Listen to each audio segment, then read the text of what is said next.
संगमनेर तालुक्यामधील सन 2025 ते 2030 या कालावधीमध्ये ज्या होणाऱ्या ग्रामपंचायती आहेत, या ग्रामपंचायतीसाठी आरक्षण सोडत प्रक्रिया या ठिकाणी आज काढणार आहोत। याच्यामध्ये 2 टप्पे आहेत। आज या ठिकाणी कोणती ग्रामपंचायत कोणत्या प्रवर्गाकरता कोणत्या कॅटेगरी करता त्या ठिकाणी राखीव असेल हे त्या ठिकाणी निश्चित होईल आणि 25 तारखेला 12 वाजता या ठिकाणी पुन्हा सभा त्या ठिकाणी माननीय उपविभागीय अधिकारी संगमनेर यांच्या अध्यक्षतेखाली होईल आणि त्या दिवशी त्या प्रवर्गातील महिला आरक्षण काय असेल याची जी निश्चिती आहे ती 25 तारखेला त्या ठिकाणी होणार आहे। त्याच्यामुळे आज जे निघणार आरक्षण आहे, कोणती ग्रामपंचायतीचं सरपंच पद हे कोणत्या प्रवर्गाकरता राखीव आहे या अनुषंगाने त्या ठिकाणी असणार आहे। आता याच्यामध्ये बऱ्याच वेळेला आपल्याला कायदेशीर बाबीची माहिती नसते, त्यामुळे समज आणि गैरसमज निर्माण होत असतात। त्यामुळे मी सुरुवातीलाच आपल्याला सगळ्यांना हे आरक्षण काढण्याची प्रक्रिया काय आहे आणि कशा पद्धतीने त्या ठिकाणी आरक्षण निश्चित केले जाते हे आपल्याला समजून सांगतो आणि त्यानंतर आपण आपल्या तालुक्यामध्ये कशा पद्धतीने त्या ठिकाणी आरक्षण निश्चित केलेलं आहे हेही आपल्याला त्या ठिकाणी समोर पण पाहता येईल आणि या ठिकाणी मी आपल्याला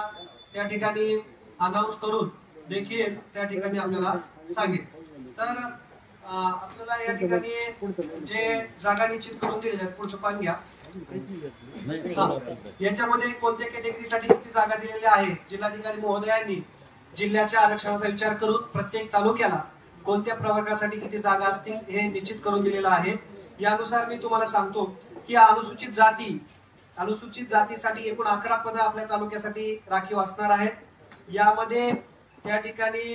महिलांसाठी 6 पदं असणार आहेत आणि 5 पदं जी आहेत ती व्यक्तीसाठी असणार आहेत। अनुसूचित जमाती यामध्ये एकूण 24 पदं जी आहेत ती आपल्या तालुक्यात मधील राखून दिलेली आहेत आणि यापैकी खुली पदं असणार आहेत 12 आणि स्त्रियांसाठी असणार आहेत 12। नागरिकांच्या मागास प्रवर्गामध्ये आपल्या तालुक्यामध्ये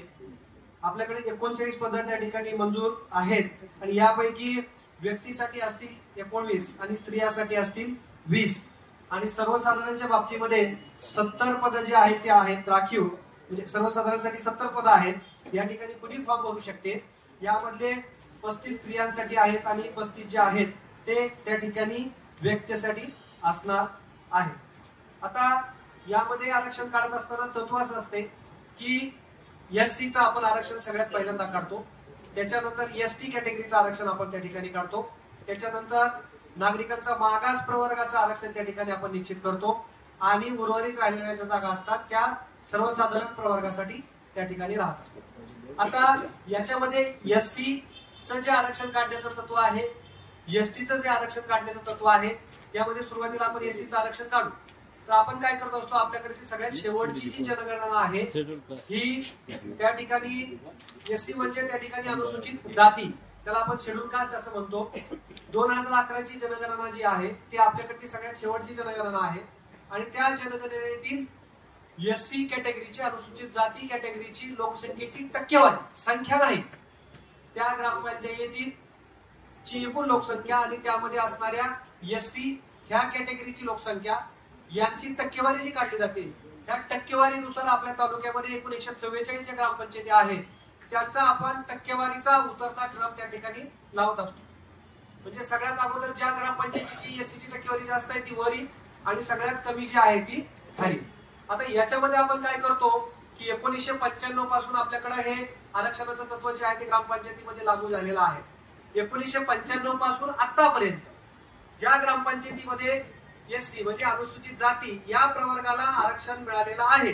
त्या ग्रामपंचायती आपल्याला एससी ला आरक्षण देत असताना आता त्या ठिकाणी वगळाव्या लागतात आणि त्या ग्रामपंचायती वगळल्याच्या नंतर उतरत्या क्रमाने सगळ्यात जास्त एससीची लोकसंख्येची टक्केवारी असणाऱ्या शिल्लक राहिलेल्या ग्रामपंचायतींपैकी सगळ्यात जास्त एससीची लोकसंख्येची टक्केवारी जास्त असणाऱ्या ग्रामपंचायतीपासून आपल्याला या ठिकाणी निश्चित करून दिलेला आहे कोटा संगमनेर तालुक्यासाठी 11, तर त्या ग्रामपंचायती आपण त्याच्यामध्ये निवडणार आहोत। आता ह्या एससीच्या ग्रामपंचायती आरक्षित झाल्याच्या नंतर आपण एसटी साठी ग्रामपंचायती आरक्षित करू। एसटी साठी सुद्धा आरक्षण त्या ठिकाणी काढत असताना आपण 2011 ची जी एसटीची लोकसंख्येची टक्केवारी आहे प्रत्येक ग्रामपंचायतनी आहे ती उतरत्या क्रमाने लावणार। याच्यामध्ये उतरत्या क्रमाने लावल्यानंतर 95 पासून आतापर्यंत ज्या ग्रामपंचायतीमध्ये एसटी साठी जागेचं आरक्षण झालेलं आहे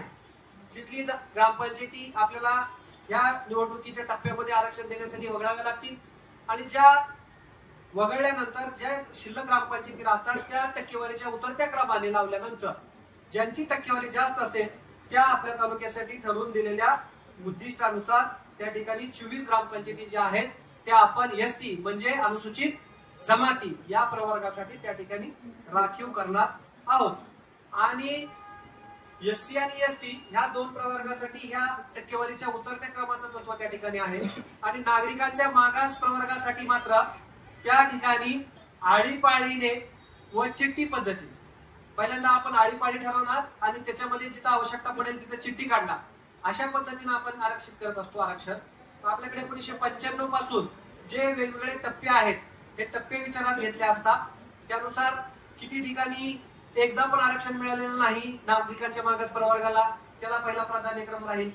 त्याच्यानंतर ज्यांना एकदाच आरक्षण मिळालेलं आहे नागरिकांच्या मागास प्रवर्गाला त्याचा दुसरा प्राधान्यक्रम राहील या दुसऱ्या प्राधान्यक्रमामध्ये देखील जी सगळ्यात जुने टर्म मध्ये मिळालेले आहेत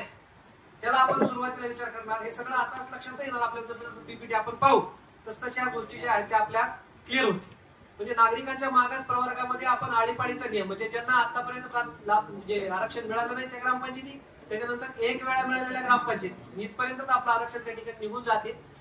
आणि एक वेळा मिळालेल्या ग्रामपंचायतीमध्ये ही ज्यांना 95च्या टप्प्यामध्ये किंवा 2000च्या टप्प्यामध्ये सुरुवातीला मिळालेला आहे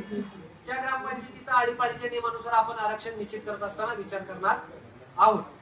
आणि यामध्ये जिथल्या टप्प्यात आपल्याला आवश्यकता पडते त्या ठराविक ग्रामपंचायतीसाठी आपण चिठ्ठी काढणार आहोत उर्वरित ज्या ग्रामपंचायती आहेत त्या आपल्या खुल्या प्रवर्गासाठी त्या ठिकाणी राहतील तर आपण सुरुवातीला एक चार्ट जो आहे एससी कम्युनिटीचा तो दाखवा त्याच्यामध्ये ही जी लोकसंख्येची टक्केवारी आहे ही उतरत्या क्रमाने लावलेली आहे आणि हे